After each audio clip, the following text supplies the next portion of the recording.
Welcome to Formula One and Son. I'm Tom. And I'm Oscar. Oscar, we're sitting here at Turn 12 Grandstand at the Austin Grand Prix. What's your impression? Wow, it is a big event, and I mean big. We're sitting here right now, right next to about 5,000 of our best friends, and yeah, a lot of, Americanness, obviously. We're in Texas, so we're finding a lot of barbecue stations. Good food, that's for sure. It's a beautiful day here in Austin. We've got blue skies, about 20 degrees Celsius, 70 degrees Fahrenheit for our American friends. FP3 completed, and we're just about to get into qualifying in about 9 minutes' time. Yes. What do we see in FP3? What's the free practices? What's the order looking like? Well, literally the first thing we saw was Leclerc breaking down. That's about the first thing that happened. Yeah, Leclerc had a bit of a shocker of a start, didn't he? Yeah, he definitely did. I think it was an oil leak, and they're going to change the engine for qualifying. Well, at this point, they hopefully have changed it, because we've got about 8 minutes. Hey, but what about that lap from Lando Norris? P4? P3? P3. We just did have the results right in front of us on a big screen, but they cleared them now. Yeah, so if you're familiar with the track, we're down at the T12 Grandstand, Turn 12, that is. That's at the end of the kind of back straight, coming into this great complex of T12, 13, 14, 15, and then wrapping around. And we can see from our vantage point here in the grandstand, Turn 1 as well, as it goes up the hill. And I know they say it on TV, Oscar, that it's steeper than you think on TV, but it really is. Yeah, they were very right. And we can also see the S's from here as well. Just very much to our left. Yeah, we can see the S's across the track. Yep. So last night we went to a concert. That was good fun. And what was that? Imagine Dragons. Fantastic concert. So, this is obviously we've done different Grand Prix events. Oscar's done Australia. I did Singapore earlier this year, as you'll recall. Yep. And here we are in Austin. Absolutely beautiful weather, beautiful day. In case you're wondering, we have Peter next to us. We don't know if he'll be talking here. I'm always talking, aren't I, Tom? Yeah. Pete's here with us as well, so that's Formula One and Son and Uncle this weekend. We're here with some other friends as well. So that's your quick intro. We're about to get into what I think is going to be an interesting quali. Ferrari looked to have the early pace, but then everyone has the pace. Well, then Max Verstappen put in a cracker of a lap towards the end of FP3. Mercedes is sort of slower-ish. They're not quite as far up there. So, don't know if they're sandbagging or if it's just seriously Lewis doesn't look like he's on the pace so far this weekend. There aren't any cars out yet, so that's why you can hear us so well. Maybe some of the later recording we'll see. All right, well, we'll come back at the end of the first qualifying session with quick impressions. Yep. And that's us from Formula One and Son for the moment. We're out. We're back, Oscar, and that's the end of the Q1 session. And once again, Lando Norris putting it up there in P1. Once again? When did that happen before? Crazy stuff. And who did we see get knocked out in Q1? So, getting knocked out of Q1, we saw Kubica, Perez, which is no surprise. I don't think we mentioned this before, but he will be starting the race from the pit lane. Russell, Raikkonen, Giovinazzi. They're all out. And interestingly, Leclerc was quite close to the bottom because he chose not to go out. But the track evolved massively. Some big track evolution, it looks like. What are you thinking about in Q2? Who's at risk in Q2, do you think? In Q2, I think maybe one of the Renaults could get out, and a couple of the Toro Rossos. Yeah. And then both of the Haas. That's your prediction for Q2? Yeah. All right. Well, let's give it a few minutes. We'll see the cars come out for Q2. And we'll be back to you soon. We'll be back to you soon. Welcome back to Formula One and Son. I'm here with Oscar, and we're here with Brandon, who's one of the fans here at the Austin Grand Prix. And Brandon, you were at the F1 Hollywood session earlier in the week. Can you tell us what that was like? It was pretty amazing. Not as amazing as the race, obviously, but pretty close. I'd never been to a event like that before, where they hold it in a city that they don't hold a race in. But I stood at the front gate for 4 hours to get front row seats, and it worked out pretty well. And did you need to be there 4 hours early? Was it heavily attended? Didn't need to be there 4 hours, but maybe 2 hours. Yeah, so heaps of people there. And did you get to meet any of the drivers? Heaps of people.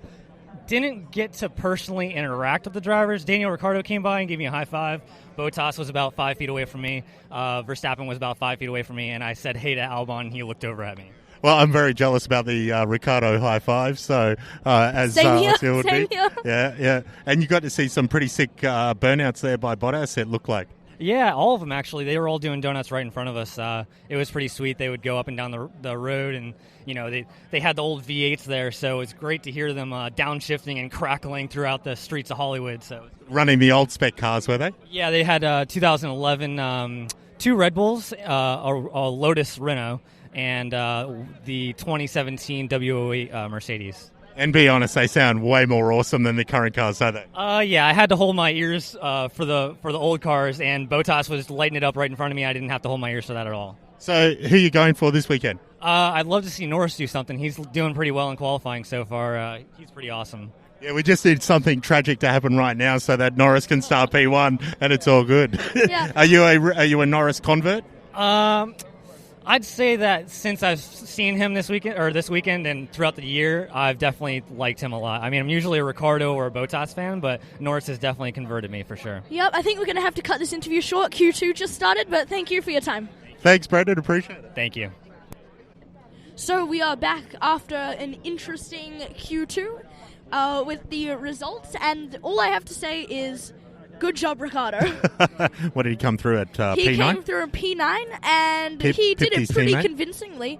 A 10th off Gasly, who was in P10. But I think the real takeaway is that the Ferraris make it through Q2 on the mediums. Yeah. They went on fresh mediums for their second run. And we're P1 and P2 on the mediums, which is pretty impressive, right? And we saw an incident with Verstappen and Kvyat and Hamilton all fighting and being scrappy. And apparently that is noted. So, yeah. So, anyway, what's your knocked out. prediction for Q3? Hold on, I need to tell the audience who's knocked out. Yes, please. Knocked out, we have Hulkenberg in P11, which is pretty good. Magnussen, Kvyat, Stroll, and Grosjean. So my predictions came basically right. So watch out for Hulkenberg in the race, is that what you're telling me? Gets the alternate strategy? Yeah. No, but my predictions are actually very close to being right. So what's your prediction for Q3? Who's on pole today, Oski? On pole, Leclerc. Leclerc. Interesting call. So do you see a Ferrari 1-2 lockout happening? No. A Verstappen I see upset? a one Ferrari. That's it. One Ferrari, one I don't know who it's going to be, but one Ferrari. All right. Well, that's your lot from Q2. We're excited to see Q3. Yep. Well, we're back, Oscar, after an exciting Q3 session. Bottas for the win! Bottas 2.316-8 is who back. what? Yeah, well, you know, the Bottas 2.0 meme that's been going all year. Yeah. What a great lap by Bottas too. Barely pipped Sebastian Vettel by 12 thousandths of a second. Who was to not pole. Far off Verstappen. Who was only less than half a tenth off. And Leclerc, who was only a tenth off. So the top four separated by little over a tenth. The surprise for me... Yeah, Hamilton was over double that almost distance 3/10 off Bottas this and then time. Albon was another 3. Yeah, Albon a little bit off. 3/10, whatever the number is. Carlos Sainz, once again. What is that guy very doing? I don't know. He's doing something right. He's doing something right. He was... actually, until that last lap, Lando Norris had a good last lap and improved. Well, yeah, he improved from his terrible first lap. Yeah, a lot of people didn't improve on their last laps, though. So yeah, we saw Ricciardo go out in the middle for one run. We see that occasionally, and Ricciardo did that today. All by himself, right? Just did one run in Q3. And then at the end, he went P8, and then Norris pipped him at the end, but Gasly failed to do that. Yeah, pretty good P9, you got to say, for Danny Rick, given the car. But for me, Valtteri Bottas, what a great performance. And we know the permutations for tomorrow. I'm pretty sure if Hamilton comes 8th, no matter what anyone else finishes, he wins. He wins the World Championship. And frankly, we're here today at Austin. We'd love to see that tomorrow. Yeah, he could win today. But he's starting P5, Lewis Hamilton. His teammate on P1. So he's got his work cut out for him. Yeah, definitely. Would be surprising, of course, to see him drop back. It'd probably require some kind of incident or a mechanical failure. Yeah. Excuse me.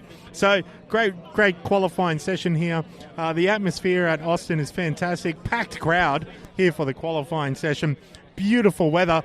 It was hard to feel it, but it got quite warm through Q2. Yeah, maybe definitely. Cooled off a little bit through Q3. It's just certainly getting cooler now as the sun sets over the track. And we're still here for a Masters historic race. I don't know what that is, but I'm looking forward to it because it's a race. Yeah, plenty of racing. We'll probably be up at the crack of dawn tomorrow so we can watch 3 other races they're doing. Yeah, we're going to be back at the track tomorrow morning for a whole bunch of other races, including US F4. Yep. I think some more Masters racing.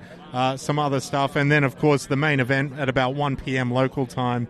Yep. Looking forward. Oscar, what's your prediction? Who's gonna be on the podium tomorrow? I reckon the podium will be Bottas will win, and then Leclerc, and then Verstappen. Bottas, Lewis, and Verstappen? Leclerc. Oh, Leclerc. Bottas, Leclerc, and Verstappen. Yes. Interesting. I'm backing Seb for the win. I'm Yep. backing Seb for the win. Ferrari won here last year. Seb seems to have good pace. Leclerc's got that old motor now with that oil leak that he had earlier today. Yep, he does. Yep. So I'm looking forward to it. I think with that grid that we've got, it's a little bit mixed up. I think we're in for an absolute cracker of a race. Yep, definitely. Should we see what other people have to say? Yeah, you can Okay. certainly cut too. Peter, can we borrow you for a minute? So what do you think? What are you thinking about the race tomorrow?